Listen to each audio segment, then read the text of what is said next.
Benjamin Franklin once said, "The bitterness of poor quality remains long after the sweetness of low prices forgotten." The fact is, quality matters. Join us as we make quality fun, interesting, and accessible to companies of all levels.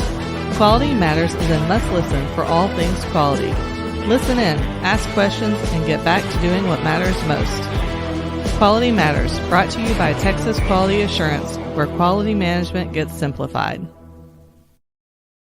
Hello, everyone, and welcome back to the Quality Matters podcast. I'm Kyle, and I'm Darcy. And we are back with Tom Taormina here. We're going to be chatting today about what he calls a BMS. You know, it's kind of a we'll get more information from him, but we're going to have to, because I don't know what that means. Yes, kind of picking up where ISO leaves off, which we have talked many times before about.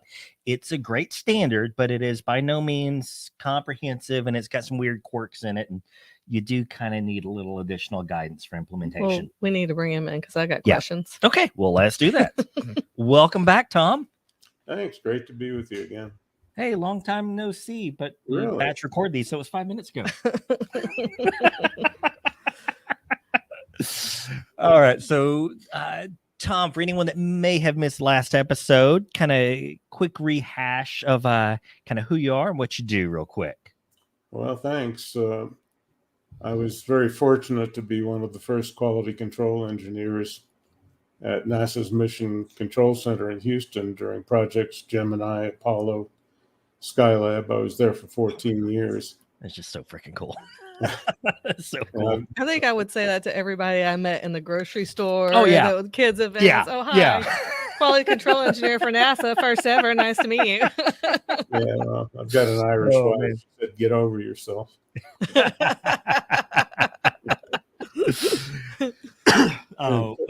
It was a phenomenal training ground. I mean, I joined the team because I left my home when I was 19 and said I want to be part of the space program. Yeah, and it was a phenomenal environment. Everybody that was there wanted to be there. You know, they didn't just have jobs. Yeah, we were all invested in the success of Project Apollo, particularly. So I entered my career with an environment of we had to do everything 100% right, with a technology that was totally unproven. You know, taking a little 230,000 mile trip to the moon, you know, getting out, kicking up some dust. And so that was the first 14 years of my business career was in that environment. And everybody was accountable for their own work. Everyone was accountable to their teammates. None of us, I mean, we believed that our job was never to hurt an astronaut.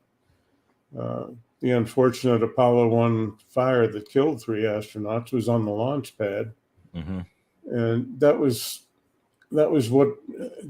fire was because we had so many different risks inside that capsule that had never been together before. Yeah. So it wasn't a foreseeable risk, as I call them. It was a calculated risk. And in that particular time, we lost. So having that background, and then for 10 years, I was supplier quality. So I traveled to 47 states and Canada and Mexico doing quality audits. So I've seen I see Kyle thinking about his audits, and you know, I walk in the door and it's, oh my God.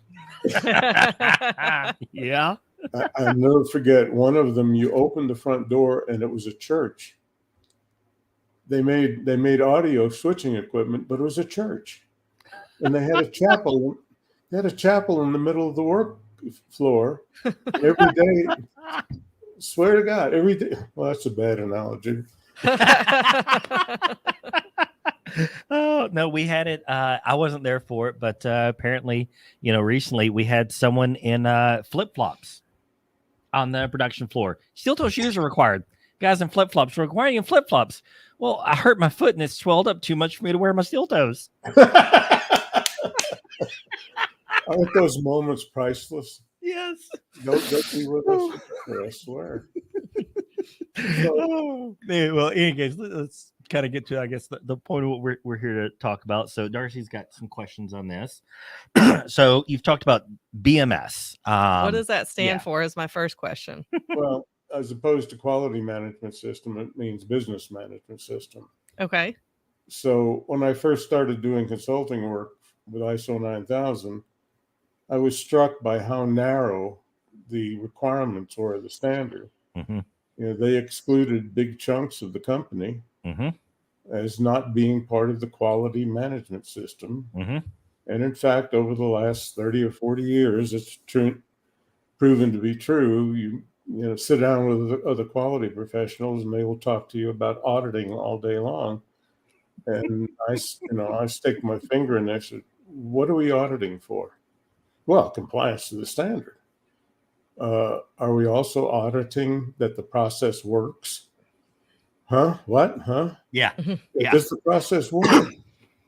I mean, I remember doing an audit years ago where we were auditing purchasing in a company, and they opened the drawer of purchase orders and they had paper clips on different folders.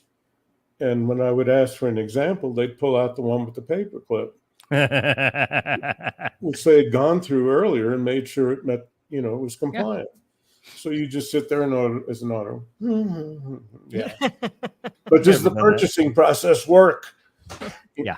You purchasing garbage and so on and so forth. Mm-hmm. So early on, and this is predicated on the fact that between NASA and my quality consulting work, I ran 3 different manufacturing companies. And in those companies, I dismantled the quality control groups as not necessary. We didn't fire them. We found other, professions for them. Mm-hmm. But the fact is that product quality is the result of robust processes and operators who are trained and certified as competent. Let me interject here with a question, because I'm just curious how much you've run into this or not. When I find someone moving into a quality management, quality assurance type role that's coming from quality control, I have yet to see that be a successful, or I would say a very successful transition, because you get these quality control folks are so in the mindset of, if someone else didn't write it down and didn't tell me to check it, they can't get the brains out of it. Brilliant question. We are so invested in our tools and so invested in our culture that the reason BMS has evolved is that we have no idea what the company actually does. I mean, we know we build skates or surfboards or whatever it is, but we don't know what the vision, mission, values of the owners are, number one. We don't know what their key process indicators are, what's important to them. And so we spend years in our quality world optimizing productivity and minimizing defects with no idea of how they contribute to the bottom line or to the customer base. So all of the quality tools that we have evolved, most of them these days are evolved around ISO 9001, are there for control and conformance. ISO 9001 is a conformance standard, nothing else. And what it says is on any one given day or 3 days, whatever the audit is, that a registrar has come in and did a sample of your quality system and found it to be compliant with the standard. I have yet to meet an external auditor that innately asked, do these processes work? I have run into one. And we've got a client that I recently helped support them with their, third-party recertification audit. And, so it's kind of, on one hand, the auditor is the most lax auditor I've run into, but on the other hand is the best auditor I've run into, because he kind of skips over some of the minutia details a lot of auditors love to get caught up in. And his real big question is it working for your business? Is your business functional? And it's such a different approach that we honestly almost don't know how to help these guys, because he's actually auditing the business as opposed to the minutia of the standard that everyone gets caught up on. You need to hire that guy. I mean, well, I have to say, I like where this is going, because I've been with Kyle on meetings where he's trying to peddle his wares, so to speak, and the different departments sit in and they're so confused as to why they're sitting in when this is really kind of a manufacturing thing you're trying to talk about, or purchasing doesn't understand how it affects them, or even the guys that are directly involved with quality, they don't really understand, like you were saying, how they fit into the whole company and the importance of what they do.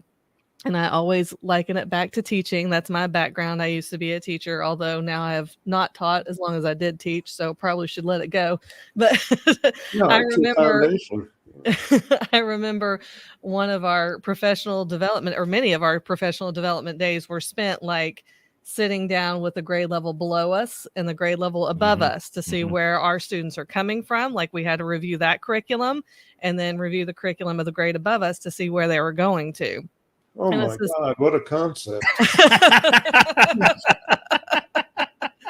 It's the same kind of idea. You've got to figure out where you fit in this whole system. Yep. My wife was a special needs teacher, and she still treats me like I'm retarded. So. We won't get into that. But what you just set up, Darcy, was the absolute fundamental tenet of BMS, and that is everything in an organization is a process. Yeah. Every process has a supplier, the work unit before you, whether it's teaching or building a TV set. You have a customer, the one after you. And then everything involved in that process has steps and can be measured, right? That's the definition of a process. And that's what BMS says, that your company is an entire functioning organism of interrelated products. Yeah. Yes. And you can't discount the HR department. You can't say they're not part of the QMS. Well, they are today. They're not part of it, but in BMS they are. Yeah. Because what happens in HR?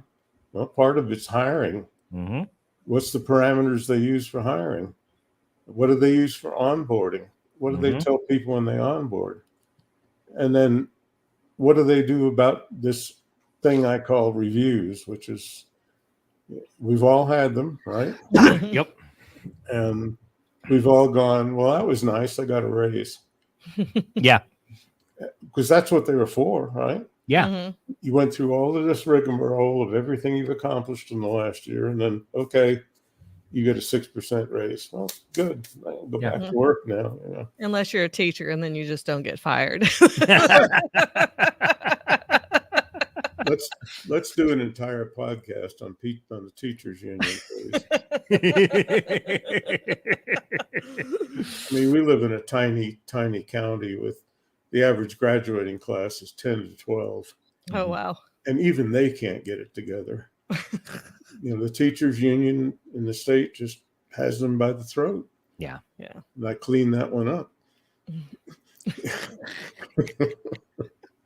So the foundational tenet of BMS is that everything you do in a company, I'll never forget, I did three consulting assignments at Dell Computer. And I was in the break room one day. That, of course, they had the break room was full of computers. Go figure. And so the janitor was standing there with his mop bucket, and he was typing away. And I said, "What are you doing?" He said, "I'm looking at my stock portfolio." He said, "I'm going to retire in 5 years with about $500,000. Quite the janitor. Well, that's it. Well, I had a consulting group. There were 7 of us. We called ourselves the 7 chubby white guys. So that didn't work. We changed it to the virtual group. And we all did these Dell assignments together. And 3 of the guys went to work for Dell full time and retired millionaires. Oh, wow. And so bring up one of those names to my wife. Well, she will say, "Why didn't you go to work for Dell? We would be millionaires." Yeah. Hindsight is 2020 plus. Any event, I said, what is your contribution to the success of this division where we were working? He said, well, if I don't keep the place spotless, if I don't keep the floors clear of clutter and make a safe work environment, we can't be the best we can be. This is a janitor, right? Love it. So, Yep. I've talked about him ever since. This was 22 years ago. And I still talk about the guy. And he was part of the business. Everybody was part of the business. Yep. The basis of BMS, another interesting story. Our group was called in to bid on the ISO 9001-2000 transition for a division of Dell Computer. They had all the big boys were putting in bids, and a couple of the colleges were putting in bids. So my meeting with the VP of the division, I walked in and we started talking, and I saw he had 19 volumes of ISO 9001-2008 on his shelf, 19 different binders. You know why? There's 19 different clauses. And I picked them up and I threw them in the trash. And he said, "You're either a genius or a madman, but I want to hear what you've proposed." I said, "Well, how about if we get rid of the quality management system and put in a business management system that controls your entire division? It runs everything." And he bought it. He said, "You guys got the job." I had a guy in there full-time. Well, he wasn't a full-time, but he was there for a year. He had a programmer working with him, and he had the quality manager working with him. And they developed what they called BMS, Business Management Interactive System. And of course, again, we have a plurality of computers around the business. So everyone had a computer at their desk, and the design parameter was had to be within 3 clicks of any piece of information they needed. I've never heard of that concept before. All the quality stuff was on there. There was a pictorial of how big a scratch could be on a computer case before it was a defect. Yep. But they could also check their stocks. They could also, and the screensaver was a running tally of production through the shop every day. That's cool. They'd look at it. Oops, looks like out-of-box audit is backed up. We need to send some more people over there. That's really cool. Oh, wow. And so a year later, he published the results. There's little stuff like, we thought we needed 6 plants. We only need 3. Little stuff like that. We thought we needed, we thought we needed 900 employees. We only needed 400. And the first year, we realized an 80% growth in revenue and profit. Wow. And I said, duh. These are quality metrics, not scrap rate, not, even out-of-box audit was an interesting concept. They took a sample of out of every shipment and, opened it up and made sure it was what it was supposed to be. Yeah. I tried to do something I call a QHC walkthrough. The idea is that it's a 15-minute miniature audit. You literally just go out on the shop floor. Now, I like to pick the person who shies away, right? So I'll walk out there with a clipboard, so it's obvious I'm here to take notes. I want to be evident. And the first person I see duck their head and turn away. He's the guy. And it's just the same type of thing. It's like, okay, what are you working on? Can you identify your project? Can you identify any inspection methods that you've got? Is the equipment you're working with maintained? Is it up to date? Is it working? Do you know the same thing you were talking about the janitor? Do you know how you fit into the business? What does the quality policy and objectives, how does that apply to you? I don't give a crap if they can recite it. I want them to say how they fit into the system. Yes, you're spot on. You're another one of the pioneers. I mean, really, I'm serious. I'm not just blowing smoke up your skirt. I did a consulting assignment here in Reno where at a machine shop. They had a horrible scrap rate. They had a horrible, the process time was 2 or 3 times what it should have been. Mm-hmm. So I did what you did. I went to a work center, a CNC work center, mm-hmm. and I said, "Tell me how you do your job." He said, "What do you mean? Well, somebody handed you a package. Somebody gives you this big bucket of parts, and you're going to perform an operation. Just tell me what you do." Yeah. So he talked about setting up the machine and running the program and putting all the finished parts in another bin and then rolling it off to the next workstation and leaving it there.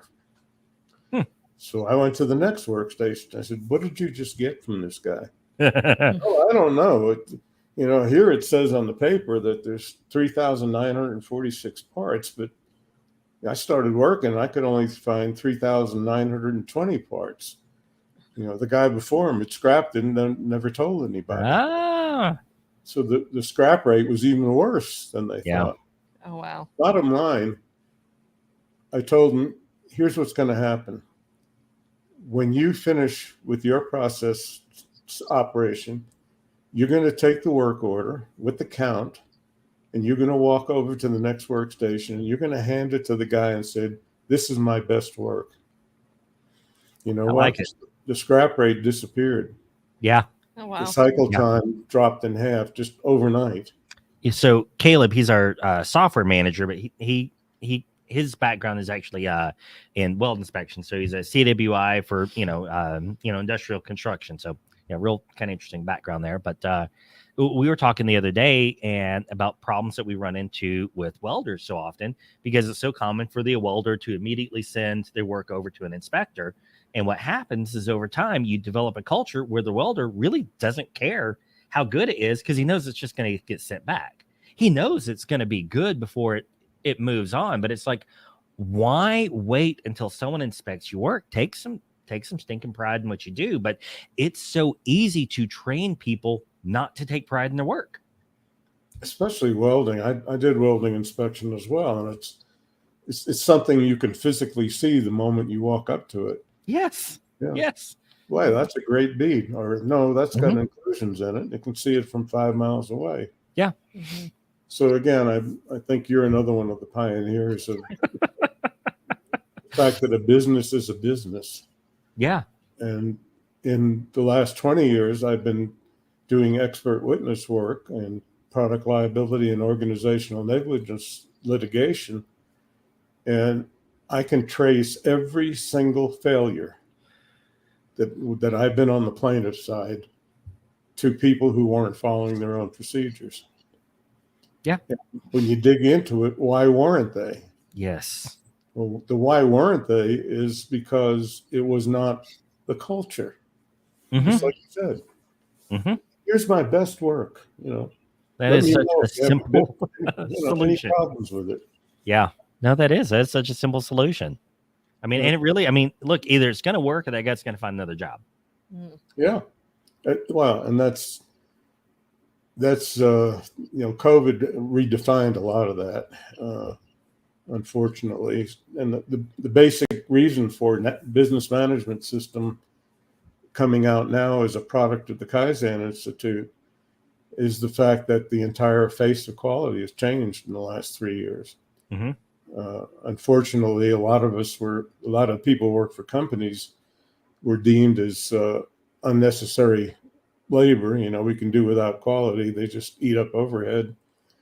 And so that's what led us to start fractional quality management, because we saw that happen to so many of our customers. It's like when cash flow gets tight, quality's out the door, sales out the door, we can find a way to do it otherwise. And it's like, let's see what we can do about helping out with quality management on a smaller basis per month. Well, it works for a while. You can hold your breath underwater for a while. Yeah. Sooner or later, you got to surface. Oh, yeah. All those little problems, they just start creeping up.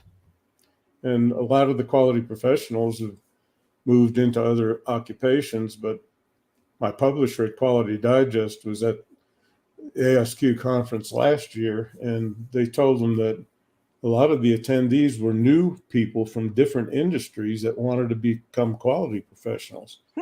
Interesting. So we've seen the turnaround in the face of quality, as it were. They're no longer entirely the people that you and I have talked about as being quality geeks. I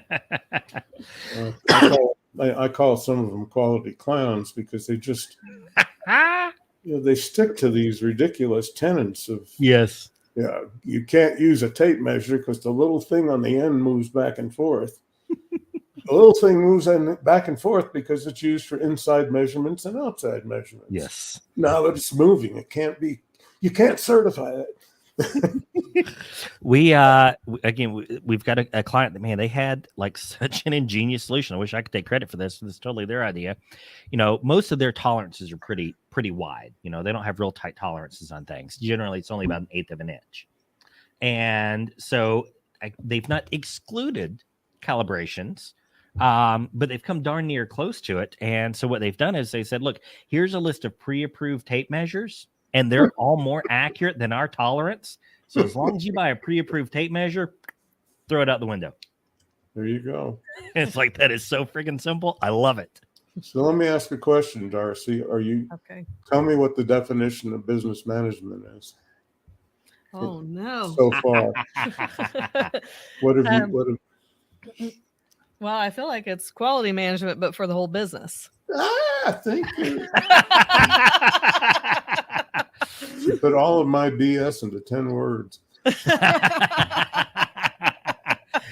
that's something that I try to encourage folks to use their non-conformance reporting process for, especially for small businesses, because you don't have the people or the manpower or even the data points to come up with all these great dashboards, right?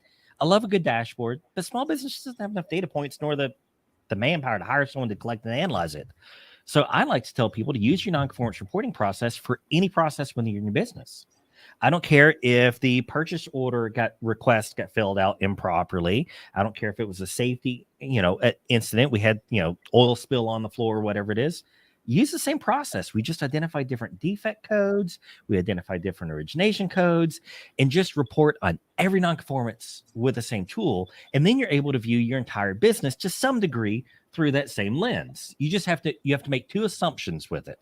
The first assumption is that we document nonconformances when they occur and that the process is working otherwise. I've done a lot of management retreats, and one that comes to mind, matter of fact, I have a picture of it on the website. The company's defect rate was terrible. Their scrap rate was terrible. So I said, and fortunately they were in Oakland, so our management retreats were in the wine country. The end of the day were pretty good, but I said, bring me every defect report that you've written in the last 6 months to the meeting. So they brought this box full of defect reports. We put it on the table. I said, now let's sort it out into categories based on the defect codes and what they were about. So I think there were 7 piles. Mm-hmm. I said, okay, put a Post-it note up on the wall, and let's take the NCRs one at a time and categorize them and hang them on the wall. And we did all of that. And I said, okay, now that we've got that done, let's look at the categories again. Here's mm-hmm. one that says the guy that put the glass in the window pane has the highest scrap rate in the business. Let's dissect that and go to root cause. Why does that happen? So we spent the better part of a day doing that. At the end of the day, every single NCR was put into one category. We knew better, but we did it anyway. Wow. Yeah.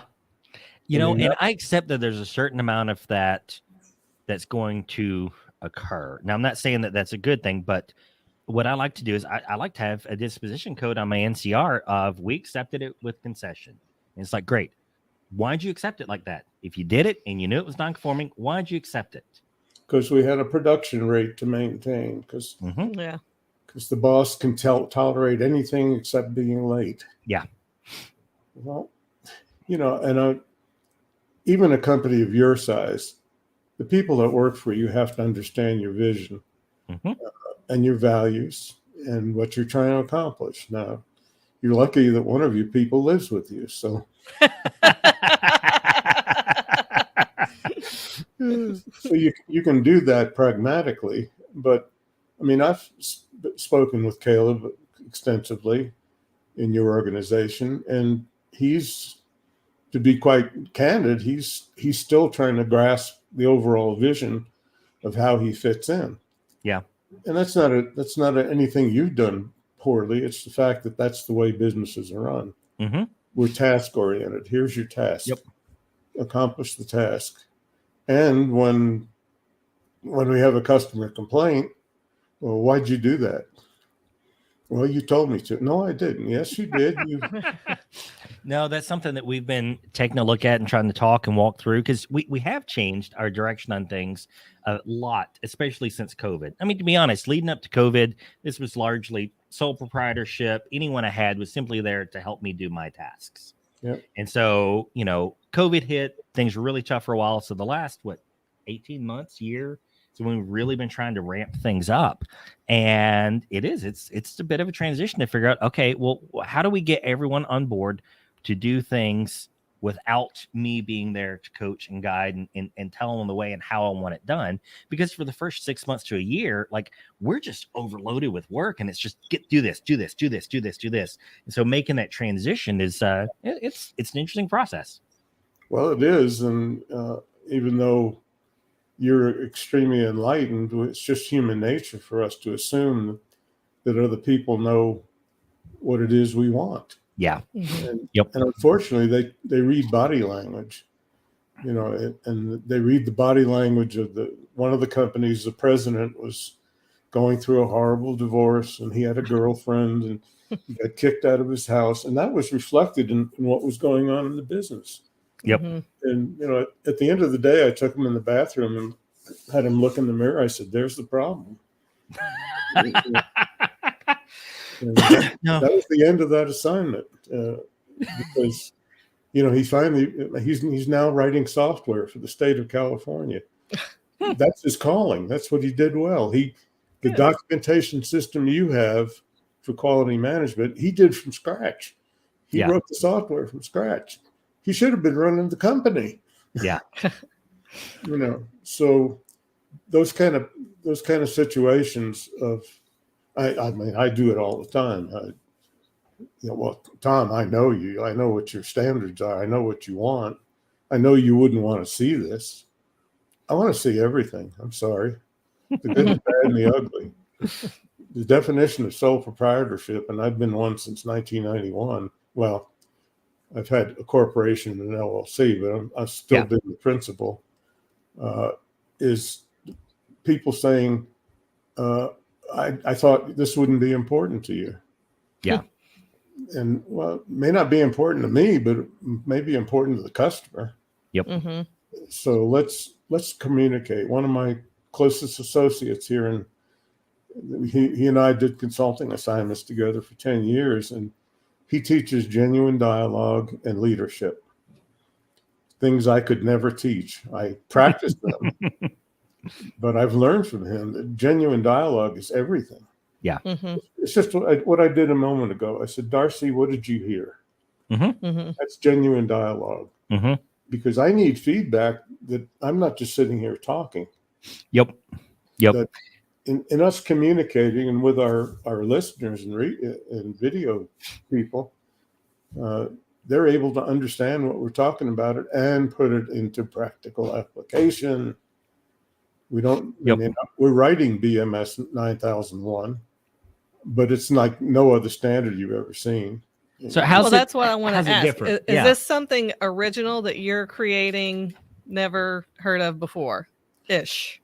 Well, it was almost never heard of before. In the late 90s, one of my business partners worked for Merrill Lynch in New York. And he said, we don't have any quality in the financial services world. Everything comes down to audits. Mm-hmm. Financial is audits that they're surprises, they're punitive. He said, there's got to be a better way. Your ISO 9000 audits are proactive.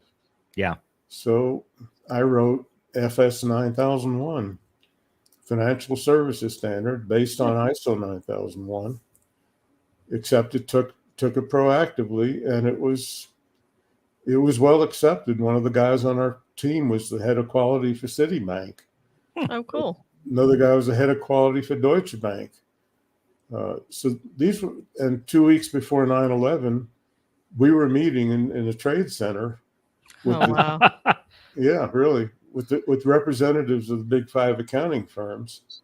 Wow. And they left them. Well, they didn't give us the exact feedback, but the lady that was organizing the meeting for us told me, she said, that's the first time that all 5 firms have been in one room for anything. Oh. Wow. And she said, you made an impression. That's all I can tell you. Very cool. And of course, 9/11 happened, and all that went in the trash. Yeah. Mm-hmm.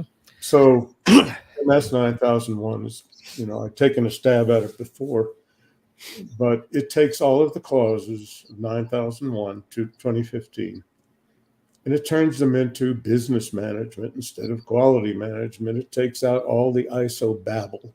I love it. No shortage of that, though. So when is it going to be available for you? God, you're killing me because. Well, you can't get us excited and not tell us. Well, it's days away. Yesterday, I was doing final edits on the printed copy version. Kaizen Institute put it into a slick e-document. Mm-hmm. Gotcha. And so I'm still nitpicking words. So I hope in the next week that it's published. Quality Digest does two webinars a week, and they do 2 quality announcements a day, and they've got more than 4,000 people on their website. So the article's done, it's proofed, it's ready to go. The editor-in-chief for Quality Digest is ready to go. We just need the bloody production department to finish. Well, so maybe by the time this airs, or it may be out already. This will probably come out 2 or 3 weeks from now. So it may be ready by then. Yeah. So then the next question is, how are we going to get it to be a national thing that's audited like ISO? Again, another genius question. I'm really excited about this. I have said since we've done this podcast, because teaching is my background, and we did a case study on a Clark County school district that started the ISO 9001 process. And, save so much money by simple things. And, it's a whole thing. But I have said that school districts should look at ISO 9001 for themselves. But it sounds like BMS, business management. Yeah, I said it wrong. BMS would be a better fit. Nasty if you're not careful. It's an incredible marketing question, and we've been talking about that for over 2 years. Number one, we are in a state of transition in the quality professions. So, along with the standard the standard that we're publishing is the Master of Quality training program. Mm-hmm. And what that does is says to you, Kyle, as a quality professional, yeah, I know you have all these certifications and all of this experience, but how does that apply to you as a career individual in advancing in your career? Yeah. So there's 5 tiers to the training program that take the students from the state they are in today, where they're consumed with their tools and how they work, and it turns them into what I call forensic business pathologists. Okay. And the reason I'm using those big words is forensics is the study of failure, right? Forensic, somebody that gets shot gets a forensic, gets looked at forensically. A crime scene is looked at forensically. And pathology is the way an organism functions, and every company is a working organism. Mm-hmm. So it takes you to a level to where something you and I do innately, Kyle, we walk in the door and we can smell it immediately, right? Yep. And I did that literally. One of the first places I would go in a new facility is the restroom. Mm-hmm. It's a tell. It is. How do you think about your company? Yeah.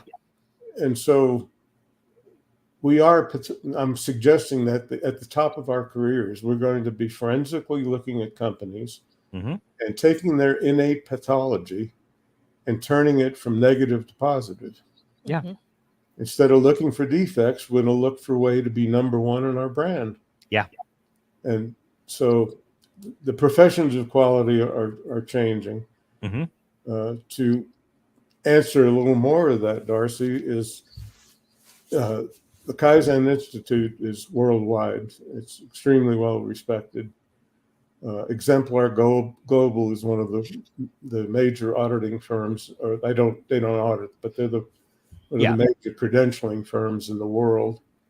And Quality Digest has been around for 20-something years. Like I said, they have 4,000 readers a day. And so it's either going to be received one or two ways. First of all, there's going to be a whole bunch of our colleagues going to say, this sucks. This ain't going to work. This guy's got his head up his butt.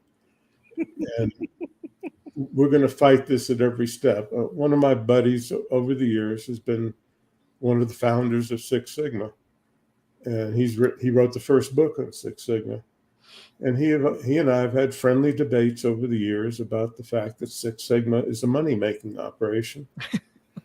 I've never mentioned that before. Never. Because two of the guys on my consulting team were ex-Motorola people. Oh, Motorola, they're fun. And we looked at each other and we said, what the heck? We invented that as a statistical tool. Yeah. I mean, it was invented to keep from having to do final test on every cell phone they built. Mm-hmm. That's what Six Sigma was all about. Mm-hmm.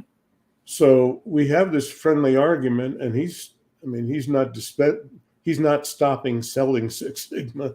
Oh my gosh! But he also acknowledges that yes, we're invested in our own tools. Yes, it is a tool and not a methodology. Thank you. You just summarized our entire conversation. Well, I'm looking forward to this new. It'll be good.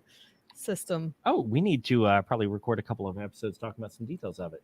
Yeah, that'd be cool. Okay, well, I think we are about out of time here. But Tom, again, I really appreciate your time on here. I think just tons of good stuff for folks to learn from and enjoy the conversation. So, again, thank you. Now, let me ask this: once the BMS standard comes out, where's going to be the best place for folks to go check it out? And it may already be out by the time this episode airs. It'll be on the Kaizen website. Okay. Kaizen International. And like I said, Quality Digest will be doing a big splash. Cool. I hope we'll Exemplar Global. Cool. You'll be able to get Exemplar Global badges from taking our courses. Ah, okay. Very interesting. Well, hey, again, thank you very much for the time here. And I look forward to getting you back on here again soon. Great. It's been a hoot. Thanks. Awesome. Thanks, man. All right, so that wraps up the episode again today. As always, be certain to like, subscribe, share. Do us a favor, too. If you've enjoyed some of what you hear here, go leave us a review on iTunes. Those actually do a lot to help us out with rankings and all these different things on there. So help us out where you can, and we hope to hear from you guys soon.